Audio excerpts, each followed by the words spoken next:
morning. Great to be with you again on this Monday morning. A new week lies ahead of us, and I would love to encourage you this week with my topic that I want to share with you. And I want to share with you, you are the choices you make. That, you heard me right. You are the choices you make in life. Now, the one thing that we love to do, and that is to play the blame game. Not so.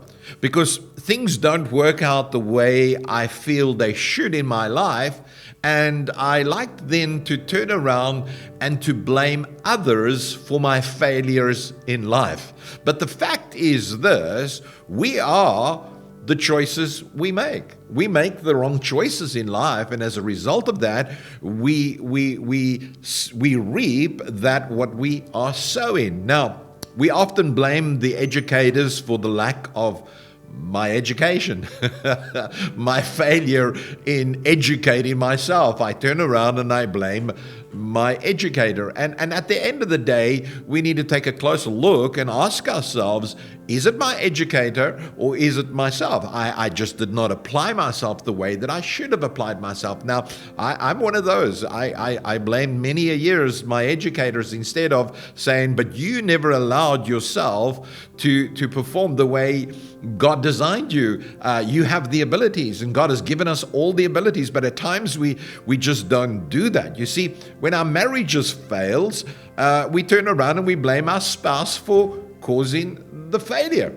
We love that. We are kind of just that type of people that we just want to blame people around us. Now, we know this. Adam turned to God. Listen to what he said in Genesis chapter 3, verse 12. He said, "It was the woman you gave me, and I ate the fruit."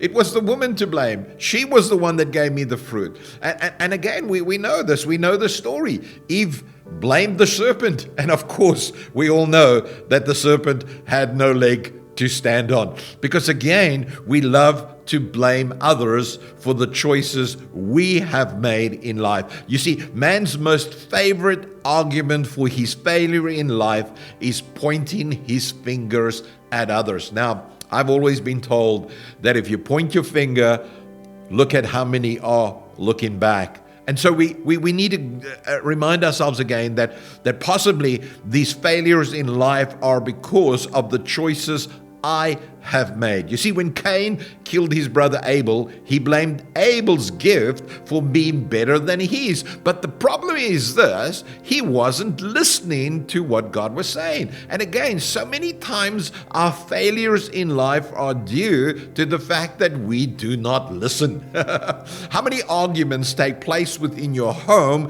because you have not heard what your spouse is saying? Now, I know as a man, we love to blame our wives, and so often I blame her for the argument starting. But the thing is, I didn't listen. I didn't give her time. I got busy in my own space, and this is what we do as men. You know, we have these little boxes in our heads, and we pull out the one box, and that is where we stay.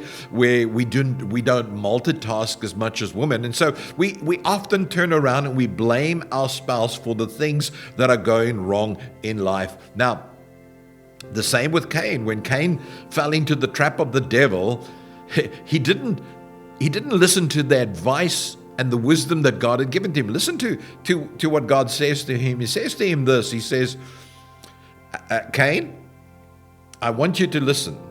Why are you angry? This you can find in Genesis chapter 4, verse 6. Sin is crouching at the door, eager to control you. But you must subdue it and master it. Notice this. This is the advice that God gave him. This is the advice that God said. He says, why are you angry because I accepted your brother's offering? Why are you angry at your brother? Why are you angry at me? But listen to this. The enemy is there to get you. The enemy is there to trip you up. And I want you to note this, that I'm giving you the authority over the enemy. I'm giving you the authority over the devil. And if you learn how to take control of your life situation, not falling into the temptation of the enemy, you will then produce that what I desire you to produce. I want you to be a blessing, not just to yourself and to me, but to others around you. But you are the choices you make in life. You see, we need to take responsibility for the choices we make in life. By stop playing the blame game. Come on. We need to stop. If things are going wrong in your marriage, stop blaming your spouse. Sit down, have a look at yourself. Get alone with yourself. Get alone with God. Take out your notebook and begin to write down the things that you want to change in your own life. You see, once you are able to change in your own life, you will see the change taking place in the lives of others around you. Because then we are opening our heart up to God, asking God to come and to give us the strength that is needed. Now, when you own up to the choices you make and have made in life, you will overpower sin that wants to control you. And so again, I want to give you this, and I want you to understand this, that again, once you own up, once you take ownership of the mistakes and the faults of your own life, not ones around you, you know what? You will have the victory. Take ownership, and you will close the door on sin. You hear what I'm saying to you? You will have victory in your life. You will overcome those obstacles where the enemy tries to trip you up, but you have to take responsibility. You have to take ownership of your own mistakes. Stop blaming others around you.